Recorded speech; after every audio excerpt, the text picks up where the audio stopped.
भगवान श्री राम ने बताया, मृत्यु के बाद आत्मा 13 दिन तक घर में क्यों रहती है। एक बार की बात है, प्रभु श्री राम और माता सीता चित्रकूट धाम में विहार कर रहे थे। शांत पवित्र वातावरण में दोनों विश्राम कर रहे थे। तभी माता सीता के मन में एक अत्यंत जिज्ञासु प्रश्न उदित हुआ। वे विनम्रता से प्रभु श्री राम से पूछ बैठी, नाथ, क्या मैं आपसे एक प्रश्न पूछ सकती हूँ।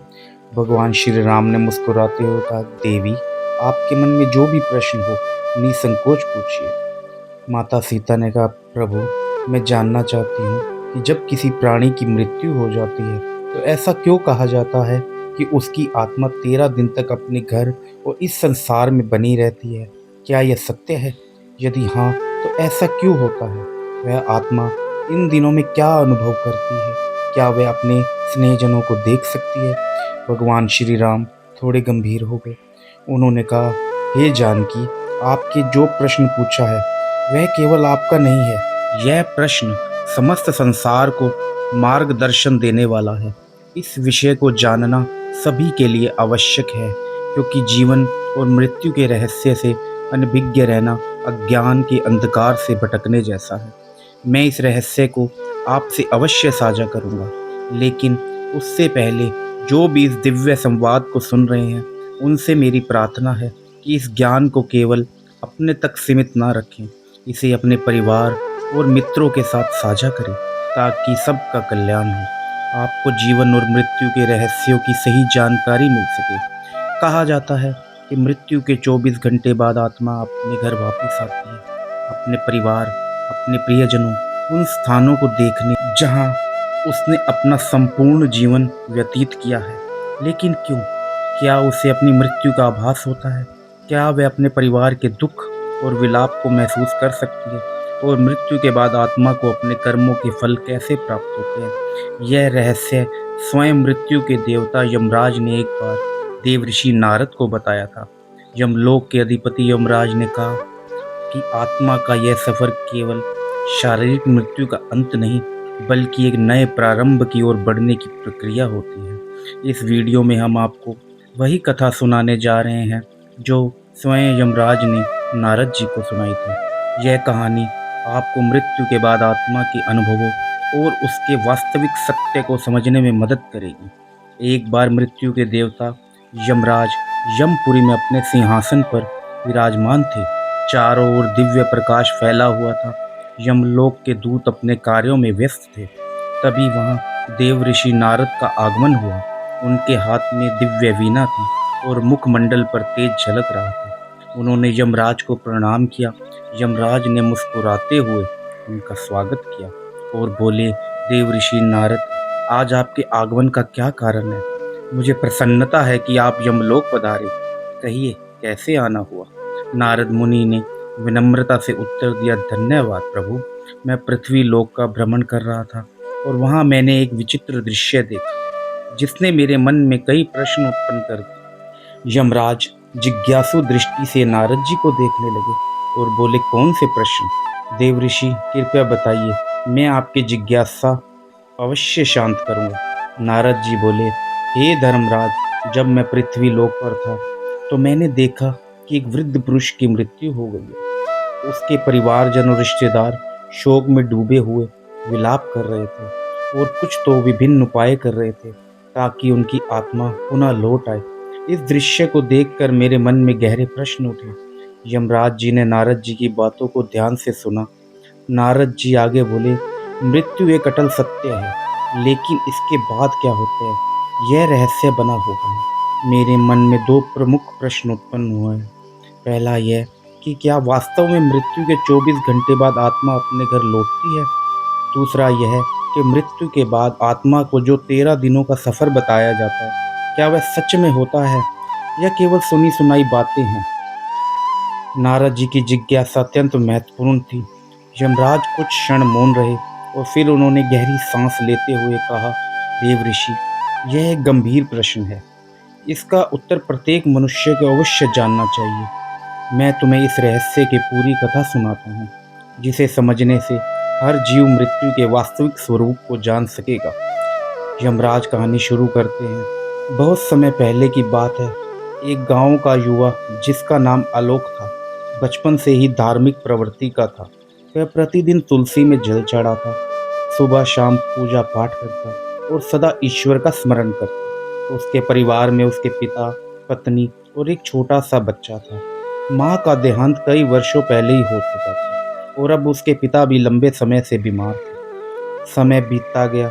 एक दिन उसके पिता ने भी इस संसार को छोड़ दिया। यह घटना आलोक के लिए असहनीय थी। उसने अपने पिता का विधि पूर्वक अंतिम संस्कार किया, लेकिन उसके मन में अनेकों प्रश्न उड़ने लगे। मृत्यु के बाद आत्मा का क्या होता है? क्या आत्मा वास्तव में घर लौटती है? यदि हाँ, तो क्यों?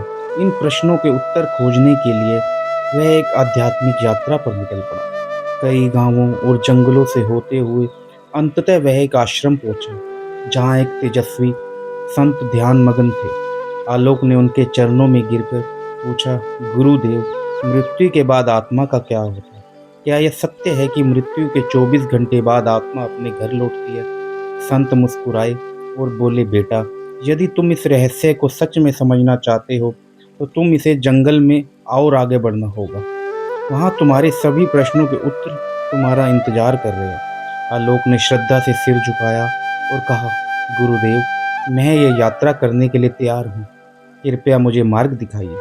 गुरुजी ने आशीर्वाद दिया और कहा, इस यात्रा में तुम्हें कई अद्भुत अनुभव होंगे। रास्ते में जो घटित होगा वही तुम्हें मृत्यु और आत्मा के रहस्यों को समझने में सहायता करेगा। आलोक गुरुजी के आदेश अनुसार जंगल की ओर बढ़ चला। जैसे जैसे वह आगे बढ़ा, जंगल घना और रहस्यमय होता गया। चारों ओर अजीब अजीब आवाजें सुनाई पड़ने लगीं। कहीं उल्लू बोल रहा था, तो कहीं पत्तों की सरसराहट हवा के थपेड़ों से डरावनी प्रतीत हो रही थी। जंगल का यह भयंकर और डरावना रास्ता उसे जरूर डरा रहा था, लेकिन उसके मन में उठ रही जिज्ञासा कहीं अधिक बलवान थी। वह निडर होकर चलता गया और कुछ ही दूरी पर उसे एक विशाल पीपल का वृक्ष दिखाई दिया। लेकिन यह कोई साधारण वृक्ष नहीं था। उसकी शाखाएं सांपों की तरह लहरा रही थी और उसकी छाल पर मानो किसी का चेहरा उभर आया हो। जैसे ही आलोक उसके पास पहुंचा, वह वृक्ष मानवीय स्वर में बोल उठा, यह मानव, ठहरो, कहाँ जा रहे हो? आलोक यह सुनकर स्तब्ध रह गया। एक वृक्ष बोल रहा था, परंतु वह घबराया नहीं। उसने हाथ जोड़कर पीपल के वृक्ष को प्रणाम किया और आदरपूर्वक बोला, हे महावृक्ष, मैं यहाँ मृत्यु के रहस्य को जानने आया हूँ। मेरे मन में कई प्रश्न हैं और उनके उत्तर खोजने के लिए मैं ये यात्रा कर रहा हूँ। कृपया मेरा मार्गदर्शन करें। पीपल के वृक्ष ने गंभीर स्वर में कहा, तुम्हारी जिज्ञासा योग्य है मानव। मैं तुम्हें मृत्यु के बाद की प्रथम अवस्था के बारे में बता सकता हूँ, लेकिन इससे पहले तुम्हें मेरी एक पहेली का उत्तर देना होगा। यदि तुम सही उत्तर दे सके, तो ही मैं तुम्हें आगे का ज्ञान दूंगा। आलोक ने श्रद्धा से सिर झुकाया और कहा, ज्ञानी, कृपया अपनी पहेली पूछिए, मैं उत्तर देने का प्रयास करूंगा। पीपल का वृक्ष थोड़ा मुस्कुराया और बोला, सुनो, यह पहेली तुम्हारे ही जीवन से जुड़ी है। जब जीवित होता हूँ तो काला होता हूँ, मरने के बाद मैं लाल हो जाता हूँ। मुझे जितना जलाओगे मैं उतना ही बिखरता जाऊंगा। बताओ मैं कौन हूँ? आलोक ने ध्यानपूर्वक सुना और सोच में पड़ गया। यह पहेली साधारण नहीं थी। वह कुछ देर तक विचार करता रहा। उसके मन में कई वस्तुओं के विचार आए, लेकिन फिर अचानक उसके एक वस्तु की ओर ध्यान गया, जिसका वह प्रयोग प्रतिदिन अपने घर के हवन और पूजा में करता था। उसकी आंखों में चमक आ गई। उसने पीपल के वृक्ष की ओर देखा और आत्मविश्वास से उत्तर दिया, इसका उत्तर कोयला है। जब कोयला जीवित रहता है तो वह काला होता है, जलने के बाद वह लाल हो जाता है और धीरे धीरे बिखर कर राख में बदल जाता है। जैसे ही उसने यह उत्तर दिया, पीपल के वृक्ष की शाखाएं इकाई हिलने लगी। चारों ओर हवा तेजी से बहने लगी। वृक्ष ने स्वयं को गंभीर करके कहा, सत्य कहा वत्स, तुमने मेरी पहेली का सही उत्तर दिया। अब मैं तुम्हें मृत्यु के बाद की प्रथम अवस्था के बारे में बताऊंगा। ध्यानपूर्वक सुनो। पीपल के वृक्ष ने आगे कहा, बेटा, जब शरीर नष्ट हो जाता है तब आत्मा एक भ्रम की स्थिति में आ जाती है। उसे समझ नहीं आता कि वह मुक्त हुई है या किसी बंधन में है। यह मृत्यु के बाद पहले 24 घंटे की सबसे रहस्यमय अवस्था होती है। आलोक ध्यान से सुन रहा था, लेकिन उसके मन में और जिज्ञासा जाग उठी। उसने हाथ जोड़कर पूछा, ज्ञानी, कृपया विस्तार से समझाएं। मृत्यु के बाद तुरंत आत्मा क्या अनुभव करती है? पीपल ने गहरी सांस ली, मानो किसी पुरातन स्मृति को जागृत कर रहा हो। और फिर कहा, जब मृत्यु होती है तो आत्मा शरीर से अलग हो जाती है, परंतु पहले ही क्षण में आत्मा को यह समझ नहीं आता कि अब वह देह मुक्त है। वह स्वयं को जीवित ही मानता है। यह ठीक वैसे ही है जैसे कोई गहरी नींद में अचानक नींद टूट जाए, परंतु उसे यह भान ना हो सके कि वह जाग चुका है। आत्मा उसी स्थिति में भटकती रहती है। आलोक ने चकित होकर पूछा, क्या आत्मा को अपना मृत शरीर दिखाई देता है? पीपल ने कहा, हाँ हाँ, बहुत बार आत्मा अपने ही मृत शरीर को देखती है। वह अपने परिवार को रोते बिलखते देखती है। वह उनसे बात करने की कोशिश करती है, उन्हें छूने का प्रयास करती है, लेकिन कोई उसकी आवाज़ नहीं सुन सकता, कोई उसके स्पर्श को महसूस नहीं कर सकता। यह आत्मा के लिए सबसे बड़ा भ्रम और पीड़ा का क्षण होता है। इन पहले कुछ घंटों में आत्मा को सबसे अधिक मोह अपने घर परिवार से रहता है। वह अपने प्रियजनों के आसपास ही घूमती रहती है। कई आत्माएं घर में ही रुकी रहती हैं, अपने परिवार के लोगों को देखती हैं, लेकिन वे कुछ कर नहीं पाती। कभी कभी आत्मा को यह आभास भी होता है कि वह अभी भी जीवित है। उसे भूख लगती है, प्यास लगती है, लेकिन जब वह भोजन की ओर बढ़ती तो पाती है कि वह खा नहीं सकती। वह अपने प्रियजनों को गले लगाने का प्रयास करती है तो पाती है कि वे उसे महसूस नहीं कर सकते। यह स्थिति आत्मा के लिए सबसे अधिक कष्टदायक होती है। आलोक की आंखों में विस्मय और करुणा दोनों झलक उठे। उसने पूछा, क्या आत्मा को अपने कर्मों का आभास होने लगता है?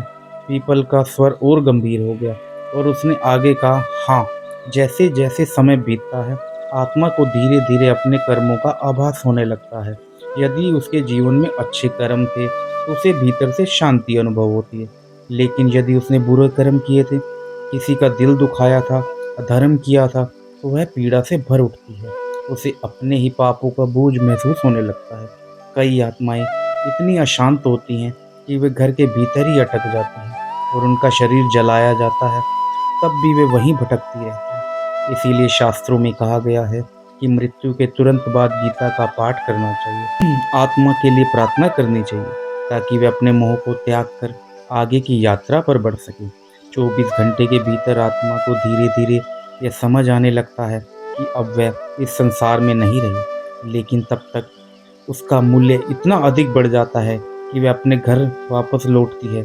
यही कारण है कि हिंदू धर्म में मृत्यु के अगले दिन घर में विशेष पूजा की जाती है। आत्मा के लिए पिंडदान किया जाता है ताकि वह शांति से आगे की यात्रा पर जा सके। पीपल ने अपनी बात समाप्त की और कुछ क्षणों के लिए मौन हो गया। आलोक पूरी तरह से स्तब्ध था।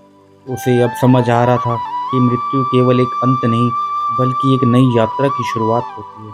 उसने आदरपूर्वक पीपल को प्रणाम किया और कहा, ज्ञानी, आपने जो ज्ञान दिया वह मेरे लिए अमूल्य है। अब मैं यह जानना चाहता हूँ कि मृत्यु के बाद आत्मा की आगे की यात्रा कैसे होती है। कृपया मुझे आगे का मार्गदर्शन दें। पीपल ने मुस्कुराकर कहा, वत्स, यदि तुम सच में मृत्यु का रहस्य समझना चाहते हो तो तुम्हें और आगे जाना होगा। वहाँ तुम्हें और भी गहरे सत्य का ज्ञान होगा। आलोक ने सिर झुकाया। आलोक अपनी यात्रा में आगे बढ़ता गया। जंगल गहरा होता जा रहा था। पक्षियों की आवाज़ें धीरे धीरे कम होती जा रही थी। चारों ओर एक रहस्यमय शांति छा गई थी। तभी उसे एक विशाल काले रंग का कौवा दिखाई दिया। वो कौवा आम पक्षियों से कहीं बड़ा और अद्भुत था। उसकी आंखें जलती हुई अंगारों जैसी प्रतीत हो रही थी और उसके पंखों में से एक दिव्य आभा निकल रही थी। आलोक कौवे के पास गया और हाथ जोड़कर प्रणाम किया। कौवा अपनी भारी और गंभीर आवाज में बोला, वत्स, तुम कौन हो और इस गहरे जंगल में क्या कर रहे हो? आलोक ने सिर झुकाकर उत्तर दिया, हे दिव्य पक्षी, मैं मृत्यु के रहस्यों को जानने के लिए इस यात्रा पर निकला हूँ। मैंने अब तक यह जाना है कि मृत्यु के तुरंत बाद आत्मा भ्रमित रहती है, लेकिन मैं यह समझना चाहता हूँ कि 24 घंटे बाद आत्मा अपने घर क्यों लौटती है। सुगम ने गहरी सांस ली और कहा, मैं तुम्हें उत्तर दूंगा, लेकिन पहले तुम्हें मेरी एक पहेली का उत्तर देना होगा। यदि तुम इसका सही उत्तर दे सके तभी मैं तुम्हें मृत्यु के इस रहस्य का ज्ञान दूंगा। आलोक ने उत्सुकता से सिर हिलाया। पूछिए प्रभु, सुगम ने गंभीर स्वर से पूछा। हे मनुष्य, संसार में हर कोई कुछ न कुछ संजोता है, हर कोई किसी चीज से बंधा होता है। मुझे बताओ, मनुष्य के जीवन का सबसे बड़ा बंधन कौन सा है? आलोक कुछ क्षण के लिए सोच में पड़ गया। उसके मन में कई विचार आने लगे। धन, परिवार, इच्छाएं, शरीर।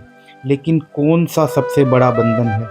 कुछ देर चिंतन के बाद उसने उत्तर दिया, मोह। मनुष्य का सबसे बड़ा बंधन मोह है। वह अपने परिवार, धन, शरीर और भावनाओं के मोह बंधा रहता है, और यही बंधन उसे जन्म जन्मांतर तक भटकाता है। सुगम मुस्कुराया और सिर हिलाया। तुमने बिल्कुल सही उत्तर दिया वत्स। मैं तुम्हें मृत्यु के 24 घंटे बाद आत्मा के घर लौटने का रहस्य समझाऊंगा। सुगम ने आसमान की ओर देखा और गहरी आवाज में कहा, मृत्यु के बाद जब आत्मा शरीर छोड़ती है तो वह कुछ क्षणों तक मुक्त महसूस करती है, लेकिन जैसे जैसे समय बीतता है उसके भीतर एक हलचल शुरू हो जाती है। हलचल उसके मन के कारण होती है। आत्मा को अपने घर, अपने परिवार, अपने प्रियजनों की याद सताने लगती है। आलोक ध्यान से सुन रहा था। सुगम ने आगे कहा, जब शरीर जलता है तो आत्मा वहां से अलग हो जाती है, लेकिन उसका मोह समाप्त नहीं होता। वह अपने प्रियजनों को रोते हुए देखती है, अपने घर में अपने बच्चों और पत्नी को अकेला महसूस करती है। उसे लगता है कि वह अभी भी उनके पास जा सकती है, उन्हें सांत्वना दे सकती है, लेकिन जैसे ही वह कोशिश करती है उसे एहसास होता है कि उसे कोई देख नहीं सकता, उसे कोई नहीं सुन सकता। आलोक ने आश्चर्य से पूछा, क्या आत्मा दुखी होती है? सुगम गंभीर स्वर में बोला, हाँ, आत्मा बहुत दुखी होती है। वे अपने प्रियजनों को पुकारती है, अपने बच्चों के सिर पर हाथ फेरना चाहती है, अपने घर में घूमना चाहती है, लेकिन वह केवल एक छाया बनकर रह जाती है। यह उसकी सबसे बड़ी पीड़ा होती है। यही कारण है कि हिंदू धर्म में मृत्यु के बाद विशेष कर्म कांड किए जाते हैं। जब परिवार जन्म गीता का पाठ करते हैं, दीप जलाते हैं और आत्मा की शांति के लिए पिंड दान करते हैं, तब आत्मा को धीरे धीरे इस संसार से मुक्त होने में सहायता मिलती है। आलोक की आंखें नम हो गई। उसने धीमे स्वर में पूछा, तो क्या आत्मा हमेशा के लिए अपने घर पर ही रहती है? सुगम ने उत्तर दिया, नहीं, लेकिन जो आत्माएं अपने जीवन में बहुत अधिक मोह में बंधी रहती हैं, वह अधिक समय तक भटकती रहती हैं। वह अपने परिवार, अपनी इच्छाओं, अपने अधूरे कार्य को लेकर परेशान रहती हैं। उन्हें यह स्वीकार करने में समय लगता है कि अब वे इस संसार का हिस्सा नहीं रही। यही कारण है कि मृत्यु के बाद परिवार को आत्मा की शांति के लिए कर्म कांड करने चाहिए, ताकि आत्मा इस मोह से मुक्त हो सके, अपनी आगे की यात्रा कर सके। सुगम ने आलोक को देखा और कहा, अब तुम जान चुके हो, आत्मा मृत्यु के 24 घंटे बाद अपने घर क्यों लौटती है। यह मोह ही आत्मा को खींचकर वापस ले आता है, लेकिन अब तुम्हें आगे की यात्रा करनी होगी, क्योंकि अभी भी बहुत रहस्य बाकी है। आलोक ने सुगम के चरणों में सिर झुकाया और कहा, हे दिव्य पक्षी, आपने मुझे अनमोल ज्ञान दिया। अब मैं जानना चाहता हूँ कि जब आत्मा मोह से मुक्त हो जाती है तब उसकी आगे की यात्रा कैसी होती है। सुगम ने गंभीर स्वर में कहा, वत्स, यदि तुम सच में जानना चाहते हो तो तुम्हें अपनी यात्रा जारी रखनी होगी। आगे तुम्हें और भी गढ़ रहस्य ज्ञात होंगे। जाओ और आगे बढ़ो। आलोक ने सिर झुकाया। अब वह अपनी यात्रा के तीसरे पड़ाव पर पहुंच चुका था। जंगल का घनत्व थोड़ा कम होने लगा था और वातावरण में अलौकिक शांति थी। पक्षियों को मधुर गान, मनमंद बहती हवा और चारों ओर हरी भरी भूमि, यह स्थान किसी दिव्य लोक का आभास करा रहा था। तभी उसकी दृष्टि सामने खड़ी एक अद्भुत गौमाता पर पड़ी। यह कोई साधारण गाय नहीं थी। इसके शरीर से एक दिव्य प्रकाश निकल रहा था और इसकी आंखों में गहरी करुणा तथा ज्ञान की झलक थी। आलोक ने श्रद्धा से झुककर गौ माता को प्रणाम किया। गौ माता ने स्नेह से उसे देखा और कहा, वत्स, मैं जानती हूँ कि तुम मृत्यु के रहस्य को जानने के लिए इस यात्रा पर निकले हो। मैं तुम्हें आगे का ज्ञान दूंगी, लेकिन पहले तुम्हें मेरी एक पहेली का उत्तर देना होगा। आलोक ने श्रद्धा से सिर झुकाया और कहा, माँ, कृपया मुझसे पूछिए। गौ माता ने मधुर किंतु गंभीर स्वर में पूछा, मनुष्य अपने जीवन में कई चीज़ों को संजोता है, धन, परिवार, प्रतिष्ठा, ज्ञान, लेकिन बताओ उसके लिए सबसे महत्वपूर्ण संपत्ति कौन सी है, जो मृत्यु के बाद भी उसके साथ जाती है। आलोक गहरे चिंतन में पड़ गया। वह सोचने लगा, धन तो यहीं छूट जाता है, परिवार भी पीछे रह जाता है, प्रतिष्ठा भी मिट जाती है, तो फिर कौन सी चीज मनुष्य के साथ जाती है? कुछ क्षण विचार करने के बाद उसने उत्तर दिया, कर्म। मनुष्य की कर्म ही सबसे बड़ी संपत्ति होती है। धन, परिवार और प्रतिष्ठा सब यहीं छूट जाते हैं, लेकिन अच्छे या बुरे कर्म उसकी आत्मा के साथ जाते हैं और उसके आगे की यात्रा तय करते हैं। गौ माता मुस्कुराई और सिर हिलाया, तुमने सही उत्तर दिया वत्स। मैं तुम्हें मृत्यु के तीसरे चरण का रहस्य बताऊंगी। गौ माता ने अपनी आंखें बंद की और उनके चारों ओर एक दिव्य आभा फैल गई। उन्होंने गहरे स्वर में कहा, जब मृत्यु के बाद आत्मा अपने मोह से मुक्त हो जाती है, तब उसका सामना अपने कर्मों से होता है। आत्मा को अपने संपूर्ण जीवन का प्रतिबिंब दिखाई देता है। उसने जो अच्छे कर्म किए होते हैं वह उसे प्रकाश की ओर ले जाते हैं, और जो बुरे कर्म किए होते हैं वह उसे अंधकार की ओर धकेलते हैं। आलोक ध्यानपूर्वक सुन रहा था। गौ माता ने कहा, यदि आत्मा ने जीवन भर अच्छे कर्म किए हैं, दान, गौ सेवा, भजन, सत्संग, दूसरों की सेवा, तो वह शीघ्र ही स्वर्ग की ओर बढ़ती है। वहाँ उसे दिव्य सुख मिलता है, जहाँ ना पीड़ा होती है न दुख। लेकिन यदि उसने पाप किए हैं, अत्याचार, छल, क्रोध, अहंकार, हिंसा, तो उसे यमलोक में जाना पड़ता है, जहाँ उसे कर्मों के अनुसार उसे दंड भोगना पड़ता है। आलोक ने प्रश्न किया, हे माता, क्या मनुष्य अपने कर्मों को बदल सकता है? क्या मृत्यु के बाद भी भाग्य तय हो जाता है? गौ माता ने गंभीर स्वर में उत्तर दिया, नहीं वत्स। मनुष्य जब तक जीवित है तब तक अपने कर्मों को सुधार सकता है। वह पुण्य कमा सकता है, धर्म के मार्ग पर चल सकता है और अपनी आत्मा को शुद्ध कर सकता है। लेकिन मृत्यु के बाद उसे वही भोगना पड़ता है जो उसने संचित किया है। इसलिए हिंदू धर्म में गो सेवा, दान, कीर्तन और सत्संग का बहुत महत्व है। जब मनुष्य गौ माता की सेवा करता है तो वह अपने पापों को नाश करता है। गाय केवल एक पशु नहीं, यह एक स्वयं धर्म का प्रतीक है।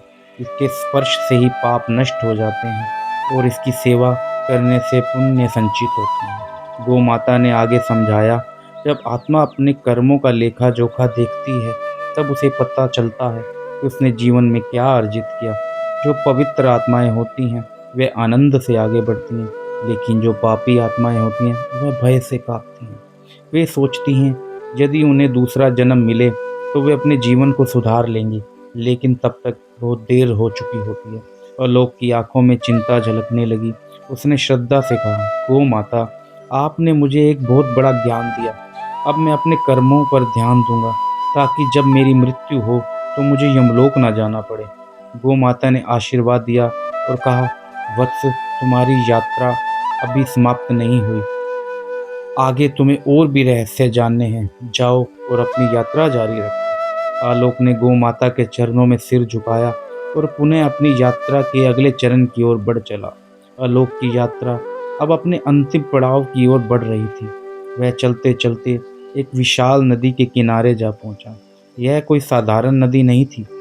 इसका जल कहीं शीतल और निर्मल दिख रहा था, तो कहीं रक्त और अग्नि की लपटों से भरा हुआ प्रतीत हो रहा था। नदी के किनारे एक दिव्य देवी प्रकट हुई। उनके तेज से पूरा वातावरण आलोकित हो उठा। वे सौम्य किंतु प्रभावशाली थी, मानो साक्षात ज्ञान और शुद्धता की मूर्ति हों। आलोक ने श्रद्धा से झुककर उन्हें प्रणाम किया।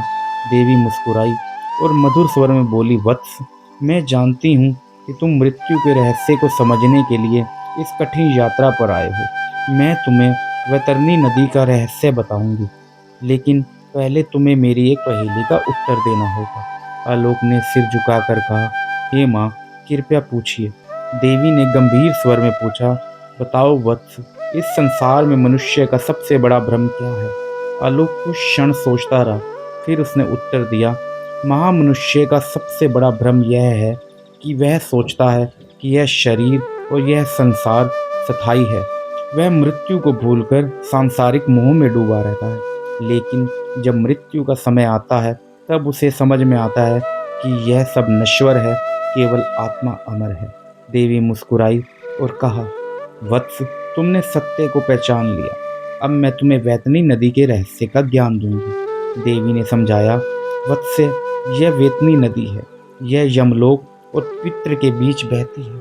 यह आत्मा के लिए अंतिम परीक्षा होती है। जिन्होंने अपने जीवन में पुण्य किए होते हैं वो इसे आसानी से पार कर लेते हैं और स्वर्ग या मोक्ष की ओर बढ़ जाते हैं, लेकिन जिन्होंने पाप और अधर्म किया होता है उनके लिए यह नदी अग्नि और रक्त से भरी हुई प्रतीत होती है। वे इसमें फंस जाते हैं और छटपटाते रहते हैं।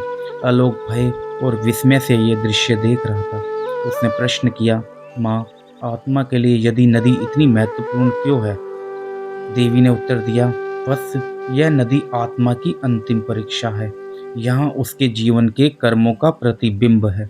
जिन्होंने गो सेवा, दान, पुण्य और धर्म का पालन किया उनके लिए यह नदी निर्मल जल की धारा बन जाती है। वह इसे पार कर मोक्ष या स्वर्ग की ओर बढ़ते हैं, लेकिन जिन्होंने अधर्म और पाप अन्याय किया उनके लिए यह नदी एक भयंकर यातना का स्थान बन जाती है। वह इसमें फंस जाते हैं और तब तक कष्ट भोगते हैं जब तक उनके पापों का नाश नहीं हो जाता। आलोक यह सुनकर गंभीर हो गया। उसने प्रश्न किया, माँ, आत्मा इस नदी को कैसे पार कर सकती है? देवी ने कोमलता से समझाया, वत्स, आत्मा केवल सच्चे ज्ञान, भक्ति, अच्छे कर्मों के आधार पर इस नदी को पार कर सकती है। जीवन में गो सेवा, दान, धर्म, कर्म, सत्य, आचरण और भक्ति करने वाले सहज ही इसे पार कर जाते हैं। विशेषकर गोदान, गाय का दान करने वालों के लिए यह नदी एक सरल मार्ग बन जाती है, क्योंकि गौ माता धर्म का प्रतीक है और जो उसकी सेवा करता है वह अपने पापों को नष्ट कर सकता है। आलोक यह सुनकर चकित रह गया।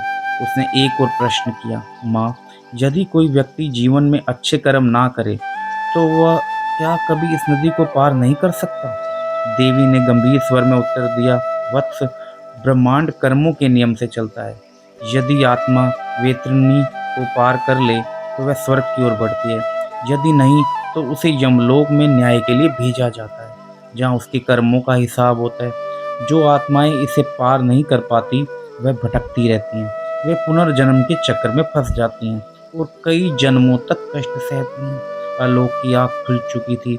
उसने देवी को प्रणाम किया और कहा, हे माँ, आपने मुझे सत्य का ज्ञान दिया। अब मैं अपने जीवन को और भी पवित्र बनाऊंगा ताकि मेरी आत्मा मृत्यु के बाद सही मार्ग पर चल सके। देवी ने आशीर्वाद दिया और कहा, वत्स, तुम्हारी यात्रा पूरी हुई। जाओ, इस ज्ञान को संसार तक पहुंचाओ ताकि लोग मृत्यु से पहले जीवन को समझ सकें। आलोक ने पुनः प्रणाम किया और उस दिव्य ज्ञान को हृदय में समेट कर लौट पड़ा। तो यमराज जी ने नारद जी को इस तरह से आत्मा के 13 दिनों के रहस्य की संपूर्ण कथा सुनाई। उन्होंने बताया कैसे आत्मा मृत्यु के बाद अपने घर लौटती है, कैसे वह अपने कर्मों के अनुसार आगे बढ़ती है और किन किन अवस्थाओं से गुजरती है। यमराज के वचन सुनकर नारद जी के सभी संदेह दूर हो गए। नारद जी ने हाथ जोड़कर कहा, आपकी यह दिव्य कथा सुनकर मेरे सभी प्रश्नों के उत्तर मिल गए। अब मुझे स्पष्ट हो गया कि मृत्यु के बाद आत्मा किस प्रकार अपनी यात्रा पूरी करती है। मैं इस सत्य का प्रचार प्रसार करूंगा ताकि अधिक से अधिक लोग इस गण ज्ञान को समझ सकें और धर्म के मार्ग पर चल सकें। यमराज जी ने नारद जी को आशीर्वाद दिया और कहा, देव ऋषि, यदि मनुष्य इस सत्य को समझकर जीवन व्यतीत करे तो वे मोह माया से मुक्त हो सकते हैं और सही मार्ग का अनुसरण कर सकते हैं। जाओ, इस ज्ञान को संपूर्ण संसार में फैलाओ। प्रेम से बोलिए, जय श्री हरि विष्णु। ऐसे ही दोस्तों, आपको यह कथा कैसी लगी कृपया कमेंट करके जरूर बताएं। वीडियो पसंद आया हो तो लाइक करें और शेयर करें। चैनल को सब्सक्राइब करना बिल्कुल ना भूलें। जय श्री हरि।